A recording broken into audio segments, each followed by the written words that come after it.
그래서 이런 말을 이제 그거라 그러잖아요. 수태고지라고 그러잖아요. 예. 너를 통해서 태어날 것이다. 이 말씀은 창세기 3장 15 절에 여자의 후손으로 태어날 것. 그다음에 이사야 7장 14 절에 임마누엘로 여자의 후손으로다가 이 땅에 여자가 처녀가 잉태해서 아들을 낳을 것. 그다음에 미가서 5장 2 절에서 보면은 베들레헴에서 태어날 것. 그리고 그분은 상부의 태초 근본 하나님이신 것. 이것을 계속 여러 선지자를 통해서 많은 시대를 통해서 알려주셨는데 그분이 내 몸을 통해서 이 땅에 올 것을 이야기하는 거예요. 그러니까 성령을 통해서 이 땅에 하나님이 오신다. 누가복음 23장, 이제 누가복음 24장까지 있잖아요. 거의 끝나는 부분인데 예수님께서 십자가에 달려서 돌아가시는 장면이에요. 때가 제6시쯤 되어 해가 빛을 잃고 온 땅에 어둠이 임하여 제9시까지 계속하며 성수휘장이 한가운데가 찢어지더라. 예수님께서 십자가에 달려서 이제 유월절 양으로 죽으시는 거예요. 피 흘려 죽으시고 이 죽으심은 유월절 양은 그 한 마리가 죽은 그 피가 이스라엘 민족의 장자를 구원했잖아요. 한 가족을 구원했어요. 그런데 이제 예수님은 지금 십자가에 달림으로써 온 땅에 있는 모든 사람, 그러니까 아담부터 우리를 포함하고 예수님이 돌아가실 때 우리는 태어나지도 않았잖아요. 2000년 전 얘기니까. 그리고 앞으로도 아직 이 땅에 태어나지 않았지만 태어날 사람들이 많이 있어요. 그 사람들까지 다 구원하기 위해서 십자가에서 피 흘려서 돌아가신 거예요. 그때 무슨 사건이 벌어졌냐면은 그 성소, 성소를 지나면 지성소가 있잖아요. 그러니까 성소에서 지성소로 들어가는 휘장이 있는데 이 휘장은 1년에 한 번 대속죄절 날 대제사장이 이스라엘 민족의 모든 죄를 덮어쓰고 죽은 염소의 피를 가지고 들어갈 수 있는 곳이에요. 그러니까 평상시에는 들어갈 수가 없죠. 근데 그 휘장이 하나님의 힘에 의해서 위로부터 밑에까지 쫙 찢어진 거예요. 이것은 예사로 볼 게 아니에요. 왜냐하면은 전승에 의하면 지금은 성소도 없고 휘장도 없어요. 왜냐하면은 성전 자체가 없어져 버렸기 때문에. 그런데 그 휘장이 한 10cm 정도 된다는 거예요. 이것은 예, 테마포로다가 질기게 짠 거거든요. 그런데 그것이 서로 다 당겨도 끊어지지 않을 정도의 강력함이래요. 그런데 그것이 위로부터 쫙 찢어져 버린 거예요. 그래서 길이 열린 거죠. 예전에는 이스라엘 민족에게만 그것도 1년에 한 번씩 대속죄절 날 대제사장을 통해서 들어갈 수 있는 길, 지성소 하나님께, 그리고 그곳에서 이스라엘 민족에게만 제사함을 받을 수 있는 길이 열려 있었어요. 그런데 이제 지성소로 들어가는 길이 열려져 버린 거예요. 닫힘이 없는 거죠. 그래서 누구나 언제나 대제사장 없이, 사람이신 대제사장 없이 들어갈 수 있는 길이 열려버린 거예요. 여기 보시면은 레위기 16장에 2절에 보시면은요, 성수에 휘장한 법궤의 속죄소 앞에 아무 때나 들어오지 마라. 그리하여 죽지 않도록 하라. 여기는 지성소예요. 지극히 거룩한 장소, 하나님의 임재가 있는 곳이에요. 그래서 죄인이 들어가면 죽는 거예요. 그런데 대속죄절 날 대제사장은 왜 안 죽었냐면은 염소의 피를 가지고 갔기 때문에. 그래서 그 피가 그 죄를 용서했기 때문에 안 죽었던 거예요. 그래서 여기 있는 것처럼 이렇게 어떻게 찢어졌는지 몰라요. 면도칼처럼 쫙 찢어졌는지 이렇게 틀어진 것처럼 찢어졌는지 모르지만 분명한 것은 위로부터 아래까지 이 두꺼운 휘장이 쫙 찢어져서 길이 열렸다는 거예요. 이제는 지성소로 나아가는 길이 늘 활짝 열리게 됐다는 것을 이야기하고 있어요. 그래서 히브리서 10장 20절에는 같이 읽겠습니다. 그 길은 우리를 위하여 휘장 가운데로 열어놓으신 새로운 살 길이요 휘장은 그의 육체니라. 여기 있는 이 휘장이 찢어졌는데 이 휘장이 예수 그리스도의 몸이라는 거예요. 즉 예수 그리스도께서 십자가에 몸이 찢기고 피 흘려서 우리가 하나님의 나라에 들어갈 수 있는 길이 열어졌다는 거예요. 그래서 요한복음 16장 4절에는 내가 곧 길이요 진리요 생명이라고 하는 거예요. 예수님을 통해서 생명을 얻을 수가 있는 거예요. 예수님을 통해서 하나님께 나아갈 수 있는 거예요. 이 땅에 어떤 것도 예수님을 빼고는 진리를 말할 수가 없는 거예요. 그러니까 그분이 길이고 그분이 진리고 그분이 생명이신 거죠. 누구? 예수 그리스도. 예. 그래서 휘장 가운데로 열어놓으신 새로운 길. 예전에는 대속주절 날만 이 길로 대제사장이 들어갈 수 있었던 거예요. 피를 가지고. 그런데 이제는 새로운 살 길이 생겼어요. 예수 그리스도의 몸이 십자가에서 찢어짐으로써 피 흘림으로써 우리에게 영원한 제사함이 길이 열려버린 거예요. 예전에는 이스라엘 민족에게 길이 있었던 거죠.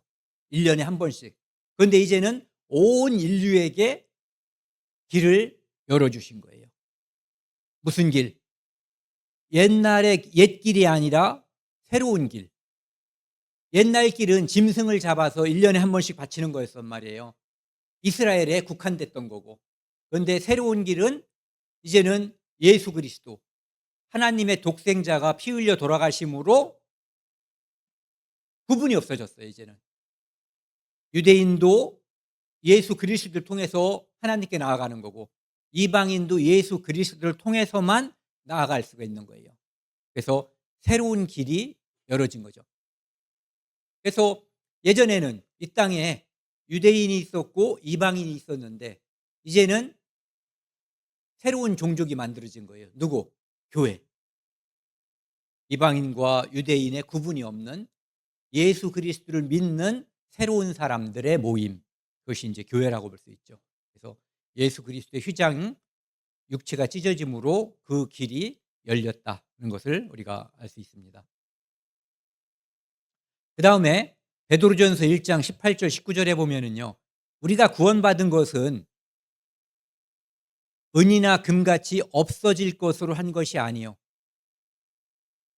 많은 사람들이 교회당에 가서 뭘 바치면은 자기가 구원받는데 도움이 될 거다. 또는 그것이 결정적으로 구원을 받을 수 있을 것이다라고 착각하는 경우가 있어요. 그런데 그렇지 않다는 거죠. 아이들 부르는 찬송에도 다 나와 있잖아요. 돈으로도 못 가요. 하나님 나라. 거듭나면 가는 거거든요. 그래서 19절은 같이 읽겠습니다. 오직 점없고 흠없고 점없는 어린 양 같은 그리스도의 보배로운 피로 한 것이라. 우리를 구원한 것은 어떤 세상에 있는 보배롭고 사람이 생각하는 어떤 귀중한 것으로도 안 되는 거예요. 그리고 어떤 철학과 이론으로도 안 돼요. 오직 흠없고 점없는 죄 없는 어린 양 같은 그리스도의 보배로운 피로 한 것이라. 예수 그리스도의 피만이 우리의 죄를 용서할 수 있는 거예요. 그러니까 유일한 구세주인 거예요. 그러니까 이 땅에 많은 종교가 있고 그다음에 기독교를 표방하는 사람들 중에서도 예수 그리스도의 피가 아닌 뭔가를 더해서 하나님께 나아갈 수 있다라고 생각하는 것은 다 거짓말이에요. 그 사람이 아무리 유명한 사람이고 그 사람이 아무리 성경에 능통하다고 주장을 해도 그것은 거짓말이에요. 100% 은혜, 100% 예수 그리스도의 피를 통해서만 우리는 구원받을 수가 있는 거예요. 요한일서 2장 2절에는 그는 우리 죄를 위한 화목제물이니, 같이 읽겠습니다. 여기서부터요. 우리만 의할 뿐 아니요 온 세상 죄를 의하심이라. 에덴 동산에서 먹지 말라고 한, 먹으면 반드시 죽는다고 한 선악을 알게 하는 나무의 열매를 먹음으로써 사람과 하나님 사이는 불화하게 됐어요. 하나님은 심판자가 됐고 사람은 심판받는 죄인이 된 거예요. 그런데 이 불화한 관계를 화목하게 되게 하기 위해서 예수님이 이 땅에 오신 거예요. 예수님은 십자가에 피 흘려 돌아가심으로 화목제물이 됐어요. 우리가 하나님께 죄인인데 이 죄값을 치름으로써, 대신 치름으로써 우리의 죄를 제거함으로써 하나님과 화목하게 해주신 거죠. 죄 때문에 불화했으니까 죄가 제거되면 화목하게 되는 거예요. 그런데 우리만 의아할 뿐 아니요, 이 당시에 이제 우리라고 하는 것은 요한과 그 주변에 있는 성도들이겠죠. 누구를? 온 세상 죄를 의하심이라. 그러니까 예수 그리스도의 십자가의 피는 이 땅에 누구도 제의하지 않고 누구도 배제하지 않고 모든 사람에게 효력이 있어야 하는 거예요. 단 전제 조건이 있죠. 믿는 자에게. 하나님은 모든 사람이 구원을 받으며 진리를 아는 데 이르시기를 원하셔요. 그렇게 말씀해 놓고 몇 사람만 구원하면 거짓말이죠. 그래서 온 세상 죄를 위해서 십자가에서 돌아가신 거예요.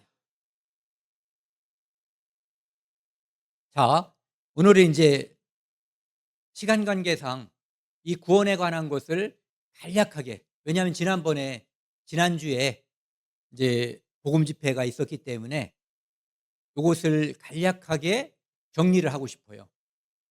구원이라고 하는 것은 성경에 요것은 뭐다, 요것은 뭐다 구분해서 써놓질 않았어요. 그때그때 필요한 대로 기록되어 있기 때문에 어떤 데는 완전히 구원을 받았다, 어떤 데는 너희 구원을 이루라, 뭐 이렇게 돼 있기 때문에 어떤 사람들이 착각하기도 하고 어떤 사람은 그 착각한 것을 주장하기도 한단 말이에요. 그래서 그것을 구분해서 알고 있어야만 우리 마음속에 명확한 게 들어와 앉을 수가 있어요. 그래서 첫 번째는 이신칭의, 의화라고도 해요. 의화. 원래 우리는 죄인이었는데 하나님이 우리의 믿음으로 우리를 의롭다고 불러준 거예요. 믿음에 의해서 의롭게 불러준 거, 이것을 의화라고도 하죠. 의롭게 하나님이 만들어줬다, 이런 얘기예요. 그러니까 의인을 만들어줬다, 이런 얘기죠. 그 다음에 두 번째는 그 죄인은 이 땅에서 어떻게 살아야 하는가, 그리스도를 본받는 모습, 그리고 다른 사람들에게 빛과 소금이 되는 모습, 이것이 이제, 또는 다른 사람들에게 예수 그리스도께서 화목제물이 됐던 것처럼 우리에게 맡겨주신 화목하게 하는 사명이 있거든요. 그것이 이제 성화에 속하는 거예요. 그 다음에 세 번째는 영화. 이것은,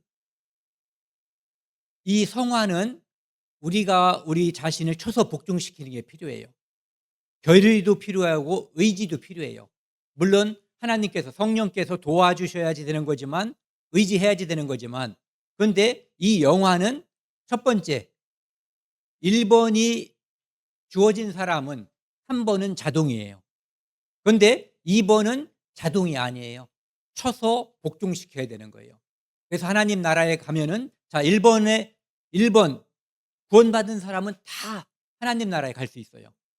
그런데 그곳에서 상급을 받는 것은 2번 성화에 따라서 상급이 주어지는 거예요. 3번은 아까 말씀드린 것처럼 자동이에요. 2번은 자동이 아니고 3번은 자동이다. 그래서 첫 번째, 이신칭의, 의화에 대한 것을 먼저 살펴보겠습니다. 너희가 예수를 보지 못하였으나 사랑하는도다. 이 베드로는 예수님을 직접 봤잖아요. 그런데 예수님은 이제 죽으시고 부활하셔서 승천했단 말이에요. 하나님 우편에 지금 계시단 말이에요. 그러니까 베드로는 예수님을 봤지만 베드로가 전도하고 지금 함께 교제하는 이 사람들은 예수님을 못 본 사람들이 많은 거예요. 그런데 사랑해요. 왜?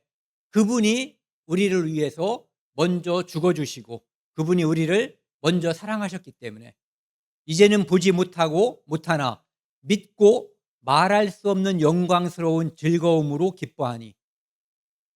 보세요. 우리 마음도 똑같은가? 믿고 말할 수 없는 영광스러운 즐거움으로 기뻐하니. 베드로의 마음이 이랬다는 거예요. 베드로 사도의 마음이. 우리도 이런 거예요. 그분을 생각하면은 이 마음이 이런 것이 우리 안에서 벅차고 감동적인 그런 것이 있는 거죠. 9절 같이 읽겠습니다. 믿음의 결국 곧 영혼의 구원을 받음이라. 첫 번째 우리가 알아야 될 것이 믿음이라고 하는 것은 첫 번째 중요한 것, 영혼의 구원을 받는 거예요. 이것이 구원의 시작이에요. 그러니까 달리기로 말하면 출발선상에서 시작할 자격이 주어지는 거예요. 이 사람들, 구원받은 영혼의 구원을 받은 이 사람만 달리기를 뛸 수 있는 자격이 있는 거예요. 뛰는 과정이 뭐예요? 성화. 지금 출발선상에 있는 것이 영혼의 구원이고 뛰어가는 과정, 다름질하는 이 과정은 성화. 그리고 마지막에 도착하는 이것은 영화. 이것은 내게 나에 의해서 결정되지 않아요. 예수님이 오심에 의해서 결정되는 거예요. 내 노력과 아무 상관이 없어요. 그래서 제3 좀 전에 보시면은요. 믿음의 결국 영혼의 구원이라고 했는데 사람들이 교회당에 다닌단 말이에요. 그런데 이렇게 말해요. 교회당에 왜 다니세요? 그러니까 구원받으려고 그러죠. 구원받는 게 무슨 뜻이에요? 그렇게 물어보면 또는 이렇게 말을 해요. 예수 믿고 천국 가려고 그러죠. 그리고 예수 믿는다는 게 무슨 뜻이에요? 이렇게 물어보면은 예수 믿는 게 예수 믿는 거지 그게 무슨 뜻이에요? 또 무슨 뭐가 있나요? 이렇게 물어본단 말이에요. 그런데 예수 믿는다는 것은 명확하게 이런 뜻이에요. 제3으로 말미암는 구원을 믿는 거예요. 예수님을 믿는다는 것은 예수님이 우리 죄를 구원하기 위해서 우리 죄를 용서하기 위해서 오셨고 그것을 하셨고 그리고 그것을 내 마음속에 믿는 것, 믿어진 것 그것이 구원이에요. 그러니까 어떠한 이론도 이것이 전제되지 않으면 교회 생활에서 아직 출발선상에 있지 않은 거예요. 제3을 받았다는 거. 내가 죄인임을 알고 예수님 이 땅에 왜 오셨어요? 의인을 부르러 온 것이 아니라 죄인을 부르러 왔잖아요. 회개시켜서 구원하기 위해서. 그러니까 그분이 오신 목적에 우리가 합당하게 그 부름에 응해야지 되는 거예요. 예수라는 의미가 자기 백성을 그들의 죄에서 구원할 자란 뜻이거든요. 그러니까 내가 죄에서 구원함을 받는 것, 죄 용서받는 것 이것이 우리의 구원의 시작인 거예요. 아까 말씀드린 영혼의 구원 이것이 이 출발선상에 없으면은 이것이 없이 막 달려가면 나중에 예수님이 불법을 행하는 자들아 내게서 떠나가라. 그들은 담을 넘어온 거예요. 대문을 통해서 넘어온 것이 아니라 담을 넘어왔어요. 담을 넘어온 건 뭐예요? 도둑이든지 강도인 거예요. 그러니까 그래서 예수님이 불법을 행하는 자들아 내게서 떠나가라 하리라. 예. 그리고 우리가 이제 이 거듭났다는 것, 제3을 받았다는 것을 이런 표현으로도 해요. 맹인으로 있다가 예전에는 내 눈이 감겨져 있었던 거예요. 하나님도 모르고 예수님도 모르고 교회도 모르고 그런데 어느 날 요한복음 17장 3절 영생은 유일하신 참 하나님과 그의 보내신 자 예수 그리스도를 아는 것이니이다. 그러니까 하나님이 계시구나. 무엇을 통해서 알 수 있어요? 이 세상 자연과 만물을 통해서 우리는 자세히 살펴보면 하나님이 계시다는 것을 어렴풋이 알 수가 있어요. 그런데 이 성경을 통해서 보면 '아 하나님이 계시구나. 지금도 하나님이 세상 만물의 주관자구나.' 하는 것을 분명하게 알 수가 있죠. 그러면 그때 내 눈이 살살 뜨기 시작하는 거예요. 그러다가 예수님이 누구신지, 나는 예수님 앞에 어떠한 존재인지, 그분은 죄인을 구원하러 왔고 나는 죄인인 것을 알고 '주여 나를 불쌍히 여겨 주소서. 나는 죄인입니다.' 그때 예수님의 복음의 말씀, 피가 죄를 속하느니라. 예. 그것을 내 마음속에 예수님이 피 흘린 이유가 바로 내 죄를 구원하기 위해서구나. 예수님이 상상할 수 없는 거지만요. 만약에요. 어떤 다른 힘에 의해서 뭐 이렇게 교살이 됐다든지 그랬다면은 우리 죄 용서 못 받는 거예요. 피 흘렸기 때문에 피 흘림이 없은즉 죄 사함이 없느니라. 피가 죄를 속하느니라. 예. 그래서 맹인으로 있다가 지금 보는 것. 그래서 우리가 구원받았다고 하는 것은 명백한 거예요. 지금 제가 만약에 60년 이상을 눈을 감고 살았다고 치자고요. 맹인이었어요. 그런데 오늘 떠 가지고 이게 식물들도 있고 사람들도 있고 이 불빛도 있고 그걸 구분했어요. 근데 누가 저한테 물어봤어요. "당신이 이제 눈을 떴습니까?" 그랬더니 "글쎄요. 제가 맹인인지 아직 눈을 떴는지 잘 모르겠네요." 이런 대답을 할 수가 있냐고요. 맹인은 볼 수가 없는 거예요. 보는 사람은 분명한 거예요. 그래서 거듭났다라고 하는 것은 두루뭉실 지나갈 수 있는 것이 아니라 생명이냐 사망이냐의 문제고, 볼 수 있느냐 볼 수 없느냐의 문제예요. 여기 보면 인제 비춰질 수 있나요? 여기 이 책이 "그들은 이렇게 거듭났다." 그래서 우리가 알고 있는 많은 사람들이 어떻게 거듭났는지 쓰여진 책들이에요. 마틴 루터, 무슨 요하네슬레, 찰스 피니, 조지 뮬러, 뭐 키에르 케그로, 스펄전 이런 사람들이 거듭난 이야기들이 쓰여져 있어요. 이것은 명백한 거예요. 아이가 태어나면 이 땅에 태어났다는 건 뭐예요? 엄마의 몸과 아이가 분리됐다. 그리고 살아있다는 뜻이에요. 근데 얘가 태어났는데 응애응애하고 밥도 달라고 젖도 달라고 하고 울고 그러는데 얘가 태어났는지 안 태어났는지 구분이 안 될 수가 있어요? 뱃속에 있는 아이와 밖에 있는 아이가 구분이 안 될 수가 있냐 이거죠. 눈을 뜬 사람과 눈을 뜨지 않은 사람이 어떻게 구분이 안 될 수가 있냐는 얘기예요. 그것처럼 거듭난 제 사함을 받은 사람과 제 사함을 받지 않은 사람은 본인이 분명하게 구분할 수 있는 거예요. 남들은 모를 수도 있어요. 정체성을 분명하게 드러내지 않으면. 근데 본인은 알아요. 본인이 "글쎄 난 잘 아직 모르겠다." 그러면 아직 거듭나지 않은 거예요. 여기 보시면은 3 절만요. 고린도전서 12 장인데요. "성령으로 아니하고는 누구든지 예수를 주시라 할 수 없느니라." 우리가 주님이라고 하는 것을 습관적으로 막 부르고 주여 삼창도 막 하고 그러는데 진짜로 이 안에 성령이 오지 않은 사람은 마음속에 진심으로 주여라는 말이 떠오를 수가 없는 거예요. 불러서는 안 되는 거예요. 제가 옆집 아저씨가 우리 아버지보다 잘생기고 돈도 많고 인품도 좋다고 옆집 아저씨한테 "아버지." 이렇게 부르면 어떻게 해요? 그 사람은 내 아버지가 아니에요. 나에게 유전자를 주신 분이 내 아버지예요. 내 아버지는 나하고 끈으로 연결되어 있는 거예요. 거듭난 그리스도인도 반드시 연결되어 있어요. 뭘로? 성령으로. 성령은 눈에 보이지 않지만 성령은 그 역사심으로 인해서 분명하게 구분해 주는 거예요. 그래서 이 안에 성령이 오시면 하나님이 계시다는 것도 제 간증을 짧게 하면은 제가 하나님이 계신지 안 계신지 몰랐단 말이에요. 심지어는 거부하고 부정했단 말이에요. 그런데 제가 믿어지는 순간에 '아 하나님이 계시구나. 나는 하나님 앞에 죄인이었구나.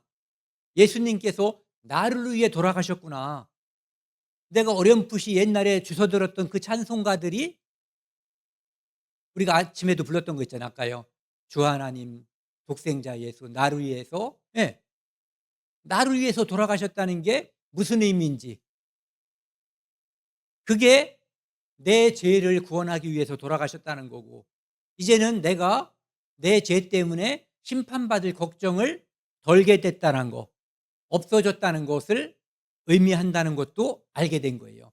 그것이 큰 차이예요. 내 안에 이루어진 그 변화가. 여기 보면은 예수님께서 부활하신 후에 두 제자에게 나타났어요. 그 사람들은 아직 예수님은 변화된 모습으로 나타나셨거든요.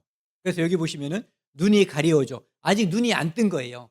아직 거듭나지 않은 거예요, 이 사람들은. 근데 예수님이 성경에 쓴 자기에 관한 것을 자세히 설명해 줬어요. 그리고 나서 나중에 눈이 밝아져서 그인 줄 알아보게 된 거예요. 이런 것이 보세요. 눈이 가리워져 눈이 밝아져. 맹인이 눈을 뜨게 되는 거예요. 그리고 빨간 글씨 같이 읽겠습니다. 우리에게 말씀하시고 우리에게 성경을 풀어 주실 때에 우리 속에서 마음이 뜨겁지 아니하더냐. 이 말씀이 내게 역사할 때 성령의 감화 감동이라는 말을 사람들이 막 하는데 바로 이런 뜻이에요. 성령께서 내 안에 역사하시면 감화 감동이라는 게 우리에게 말씀하시고 우리에게 성경을 풀어 주실 때 우리 속에서 마음이 뜨겁게 되고 몰랐던 것이 이해가 되게 되고 안 믿어졌던 것이 믿어지게 되는 거예요. 그래서 우리는 구원을 성령의 역사고 하나님의 은혜고 하나님의 선물이라고 하는 거예요. 내 노력으로 쟁취하는 게 아니에요. 여기 보시면은 진리의 말씀으로 우리를 낳으셨느니라. 우리는 누구누구 아버지, 누구누구 엄마라는 사람의 자녀로 이 땅에 태어나는 거예요. 그게 한 번 태어나는 거죠. 그런데 진리의 말씀으로 우리를 낳으셨다. 자, 하나님은 죄가 없으신 분. 하나님 나라는 죄 없는 사람만 갈 수 있는 거예요. 누구? 하나님의 자녀 된 사람, 하나님의 아들 된 사람. 그런데 누구를 하나님은 하나님의 자녀로 삼아주냐 하면은 죄를 벗은 사람. 이 땅에 죄를 짓지 않은 사람은 아무도 없어요. 그런데 그러니까 의인은 없나니 하나도 없으며 그래서 자기 노력으로 하나님 나라에 갈 수 있는 사람은 원천적으로 아무도 없는 거예요. 그런데 예수 그리스도의 피로 인해서 죄를 용서받으면 아까 처음에 말씀드린 거 죄인이 의인이 되는 거예요. 이것은 죄인이 하나님의 아들이 되는 거예요. 마귀의 종이 하나님의 아들이 되는 거예요. 그러니까 엄마의 자식으로 한번 태어나고 하나님의 말씀으로 하나님의 자녀로 아들로 다시 태어나는 거예요.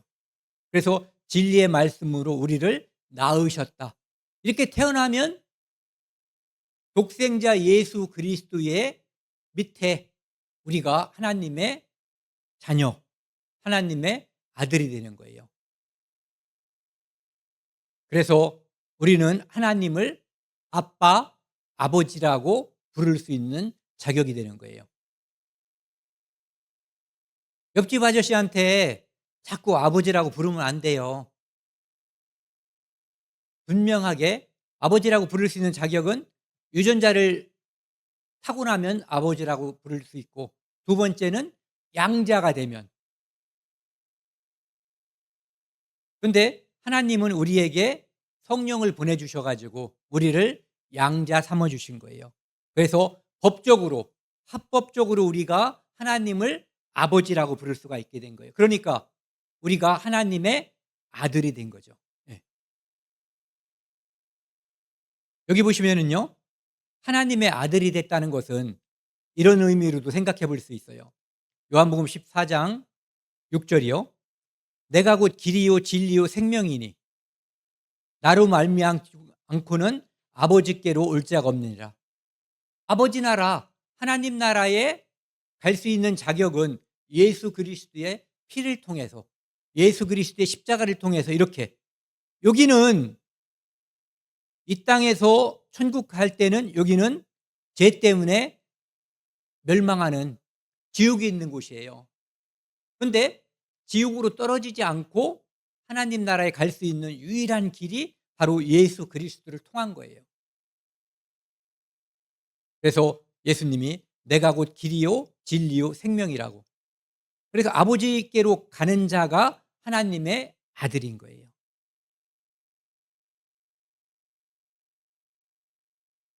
예수 그리스도는 십자가에서 피 흘려서 돌아가셨어요. 왜? 누구 죄 때문에요? 예. 옆집 아저씨 죄 때문에 돌아가신 게 아니에요. 온 세상 사람을 위해서 돌아가셨다고 알아도 되지만 진짜 제일 중요한 건 뭐냐면 내 죄 때문에 돌아가셨다는 거. 그래서 내가 그 피로 제사함 받았다는 것을 믿어줘야 되는 거예요.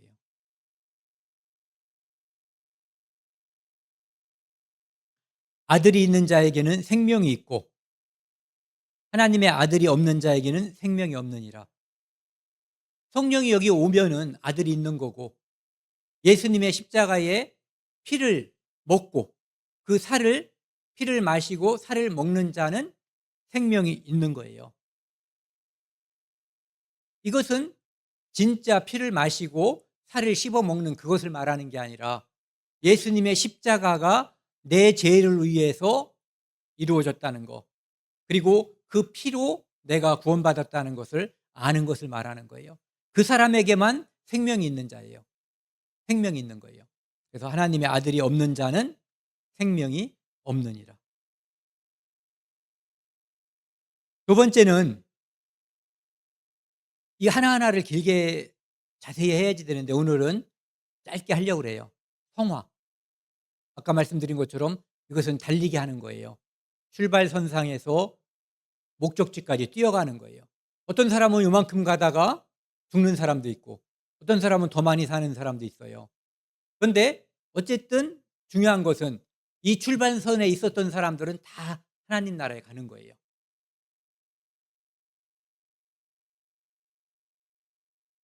이 우리가 아이가 태어나면 뭐를 먹어요 먼저? 고기 먹진 않죠. 예. "순전하고 신령한 젖을 사모하라." 여기 말하는 순전하고 신령한 젖은 섞인 것이 없는 하나님의 말씀을 말하는 거거든요. 말씀을 사모하면 이 말씀에 따라서 거듭난 그리스도인이 성장하는 과정을 겪게 되는 거예요. 그래서 여기 보시면은 파란 글씨요 밑에 거, 구원에 이르도록 자라게 하려 함이라. 구원은 한 번에 딱 주어지는 건데 요번에는 또 구원에 이르도록 자란다라는 표현을 쓰고 있는 거예요. 이것이 바로 성화를 말하는 거예요. 그러니까 영혼의 구원은 일순간에 한 번에 이루어지는 거예요. 그런데 성화는 단계가 있는 거죠. 계속. 어떤 사람은 퇴보하다가 앞으로 갈 수도 있고 퇴보하고 죽을 수도 있어요. 그런데 바람직한 것은 퇴보하지 않고 이렇게 계속하는 거죠, 앞으로.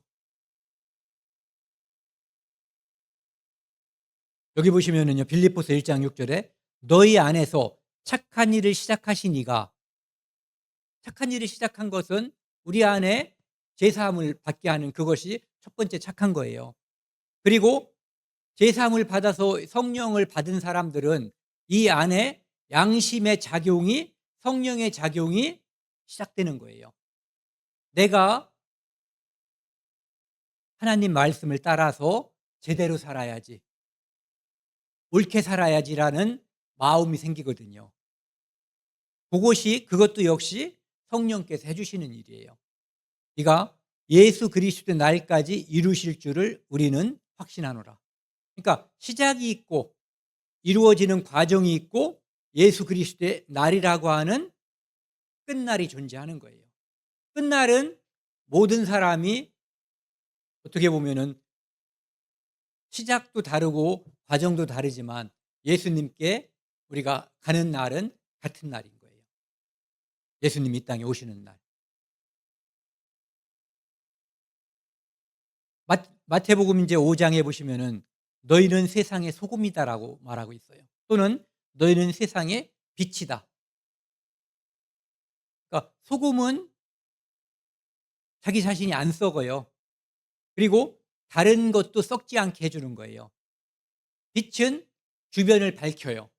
그러니까 그리스도인은, 거듭난 그리스도인은 그렇게 살아야 된다는 것을 이야기하고 있어요. 16절 같이 읽겠습니다. 이같이 너희 빛이 사람 앞에 비치게 하여 그들로 너희 착한 행실을 보고 하늘에 계신 너희 아버지께 영광을 돌리게 하라.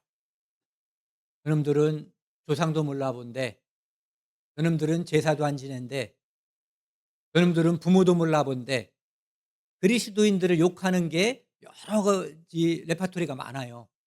그런데 그것은 그리스도인들을 미워해서 욕하기도 하지만 그리스도인들이 빌미를 주는 경우가 많아요. 잘못 살기 때문에. 그런데 이렇게 세상에 소금과 빛이 되어 가지고 다른 사람 앞에 비치게 하면, 여기 보시면 너희 착한 행실을 보고, 착해도 욕해요. 네. 착해도 욕하는데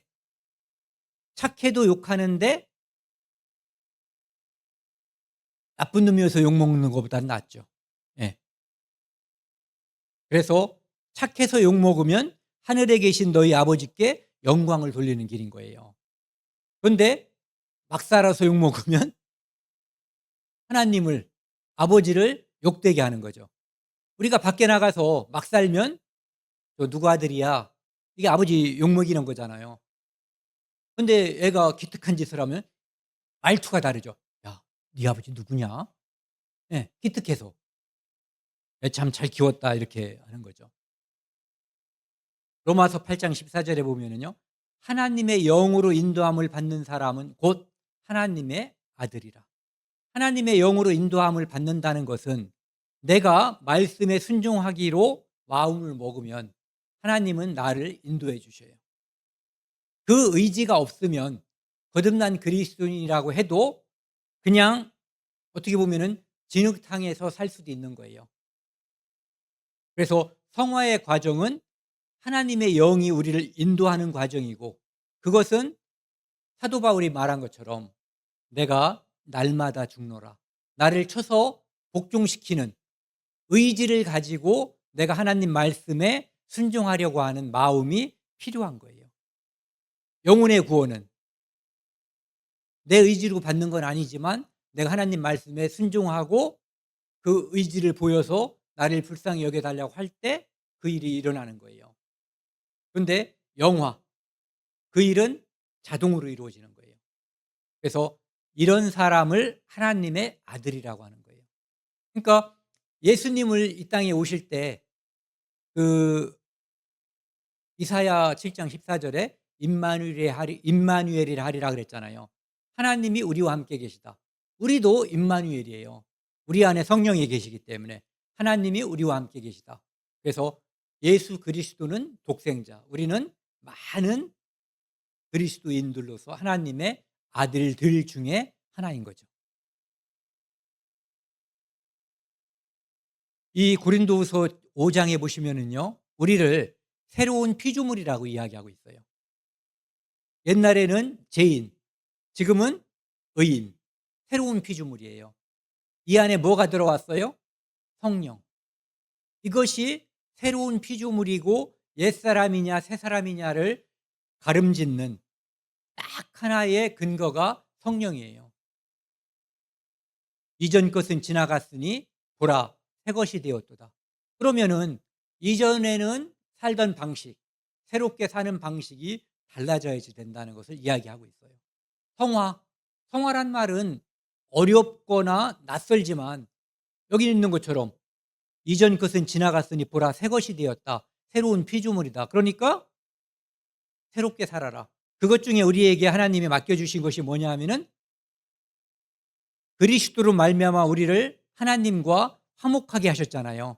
아까 처음에 말씀드린 거요. 우리에게 화목하게 하는 직책을 주셨어요. 예수님으로 말미암아 우리 죄인이 하나님과 화목하게 됐잖아요. 그것처럼 이 땅에 아직 예수 하나님을 모르는 사람들에게 우리가 복음을 전함으로써 죄인이 하나님께 나아가도록 다리를 만드는 것, 징검다리를 만들어주고 그 길을 인도하는 일, 그게 바로 화목하게 하는 직책이죠. 19절 같이 읽겠습니다.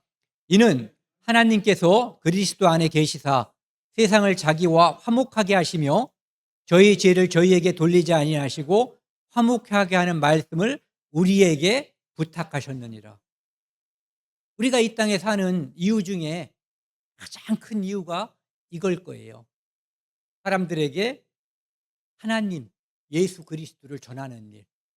불화했던 그 관계를 우리처럼, 우리도 누군가가 예수 그리스도를 전했기 때문에 화목하게 됐잖아요, 하나님과. 그 사람이 저보다 나쁜 놈이 아니에요. 아직 예수 그리스도를 모를 뿐이죠. 네. 그 길을 알려주는 거예요. 그 길을 모르는 모든 사람은 그가 매우 착하든 아니면 매우 많이 가졌든 매우 많이 알든 그거에 관계없이 어느 날 살다가 아무도 몰라요. 아무리 똑똑한 사람도 자기 앞에 이 지옥이라고 하는 영원한 형벌이 있다는 것을 모르는 거예요. 그래서 우리는 이것을 알려줄 필요가 있어요. 말했는데 안 듣는 것은 그 사람 책임이에요.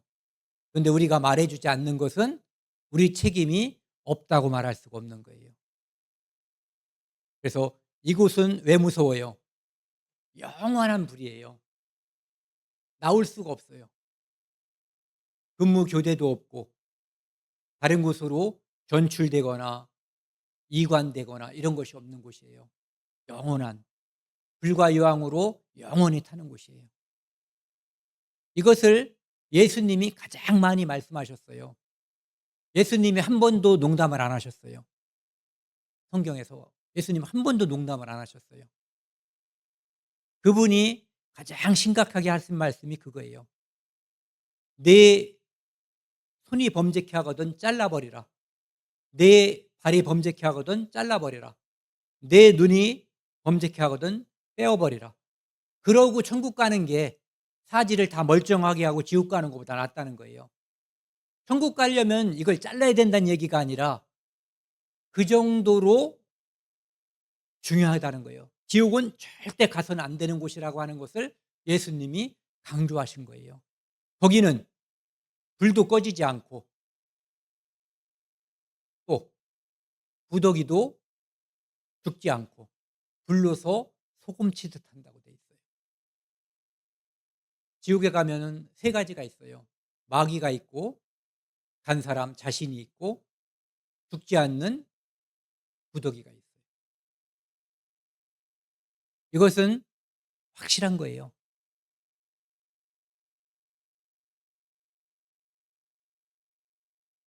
히브리서 4장 10절에 보면은요.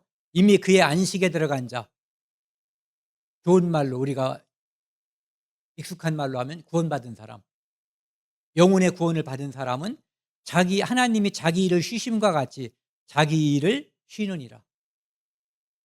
나가 구원받은 사람은 이 땅에 태어난 목적이 달성된 거예요. 그렇기 때문에 이제 내가 먹고 사는 일, 나 자신의 육신을 위한 일을 도모하지 말고 다른 일을 하라는 거예요. 그 일은 멈춰도 되고, 왜? 하나님이 책임져 주시니까. 다른 일, 화목하게 하는 일, 불화한 사람과 불화한 하나님 사이를 화목하게 하는 그 일을 하라는 거예요. 그게 안식에 들어간 자가 하는 일이에요. 해야 할 일인 거죠. 고린도후서 5장 15절 말씀만 같이 읽겠습니다.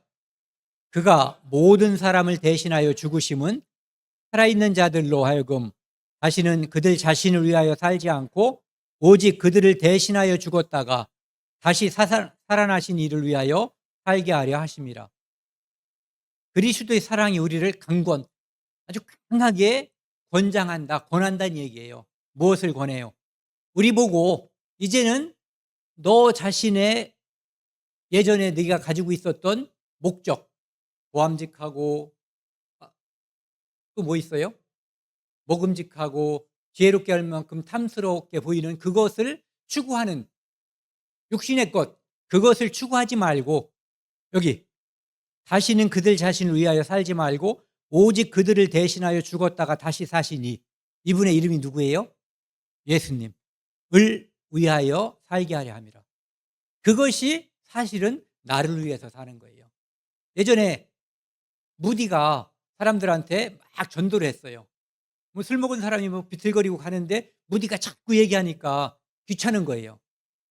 그러니까 야, 야 이놈아, 네 일이나 똑바로 해라고, 나한테 자꾸 뭐라고 예수 믿으라고 말하지 말고.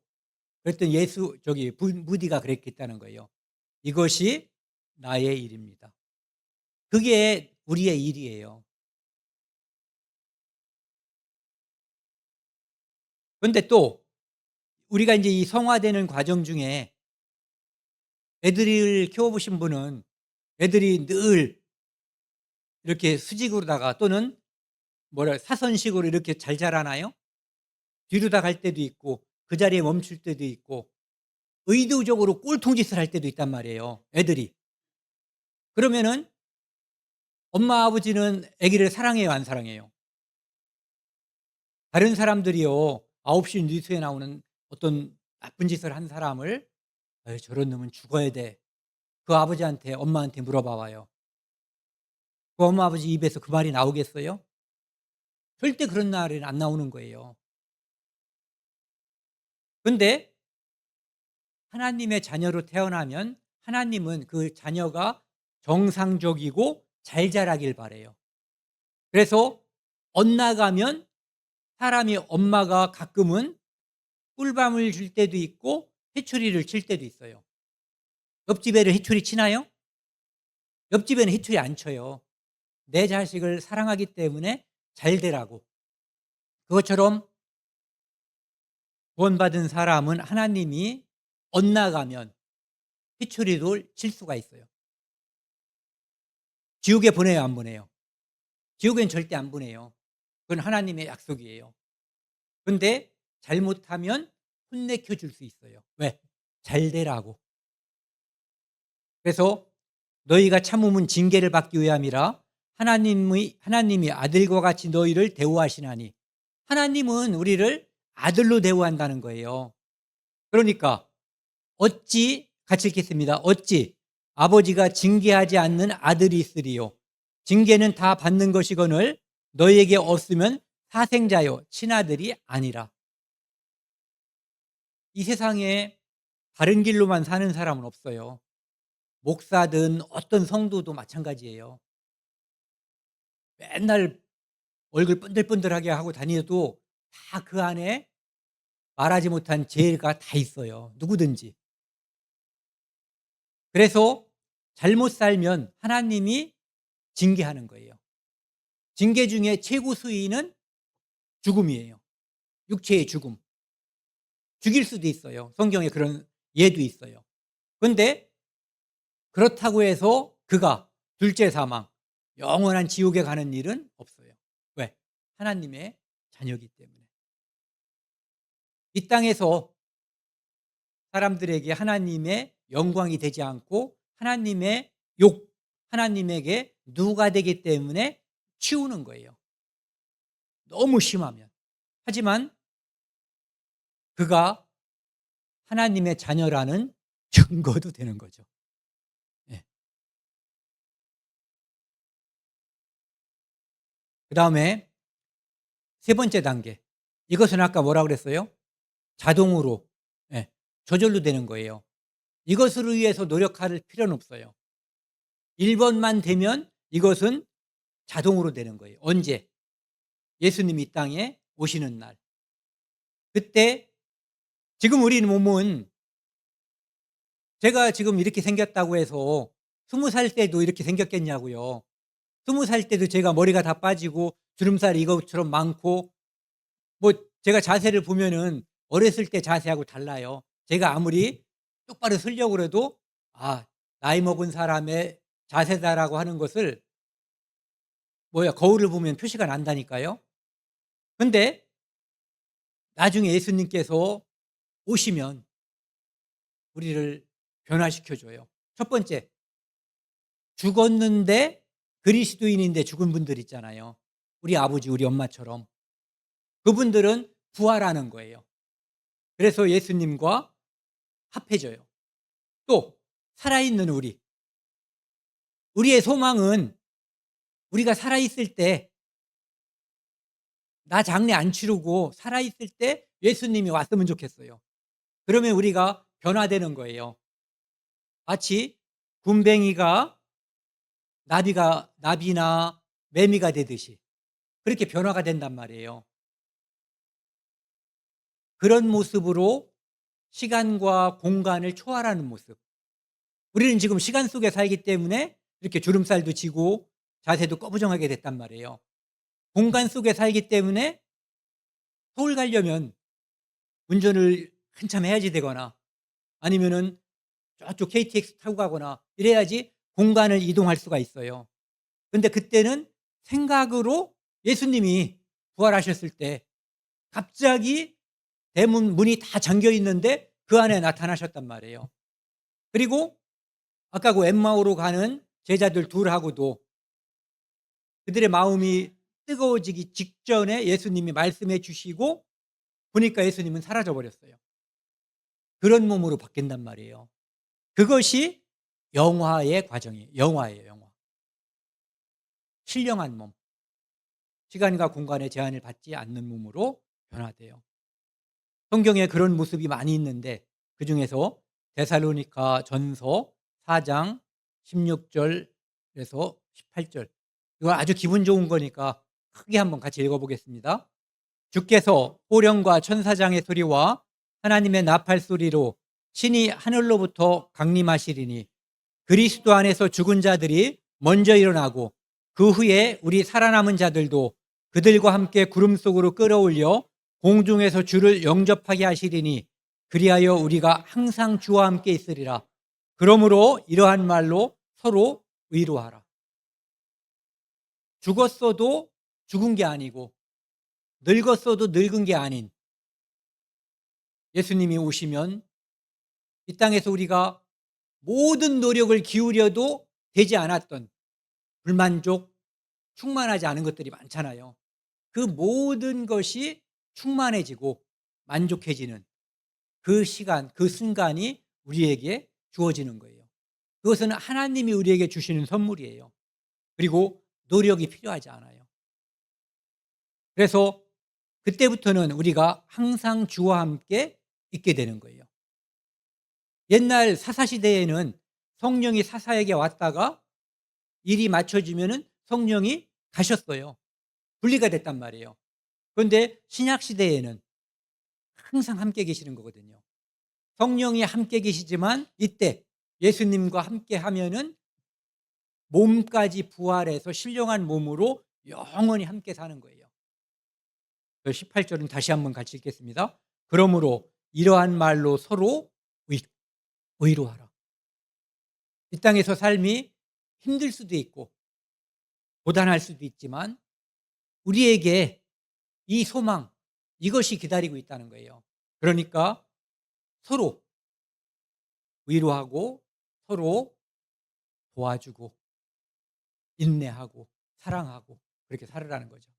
오늘은 여기까지 하겠습니다. 함께 기도하시겠습니다.